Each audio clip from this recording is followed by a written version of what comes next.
ओम शांति। कोई भी वस्तु खुशी नहीं देती।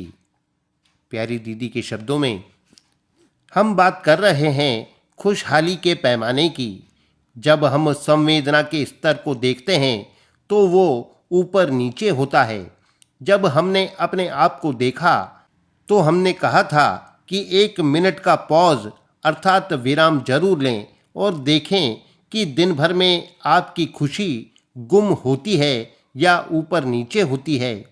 हम खुशहाली के स्तर को स्थिर कैसे रख सकते हैं? हम बहुत प्रकार की चीज़ों की मांग करते हैं कि मुझे यह चाहिए, इसकी मुझे आवश्यकता है, इसकी आवश्यकता नहीं है, लेकिन मुझे वो चीज़ें चाहिए। जब तक मुझे वो चीज़ें नहीं मिलती हैं तब तक मैं खुश नहीं रह सकती हूँ। फिर इसके कारण चिड़चिड़ापन और गुस्सा भी आएगा। फिर हो सकता है कि इसके कारण घर में झगड़ा भी हो जाए। मान लो कि मैंने वो चीज़ें खरीद ली तो मुझे खुशी मिली। फिर 2 दिन के बाद कोई नई वस्तु बाजार में आई तो मेरी इच्छा होती है कि हम उसे भी ले लें। कई बार तो हमने देखा है कि इन चीज़ों के पीछे ही घर में तनाव का वातावरण बनता है कि मेरे घर में ये नहीं है, उनके घर में ये है, हमारे पास ये होना चाहिए। वस्तु तो आप खरीद रहे हैं खुशी के लिए, लेकिन वो पैदा क्या कर रही है?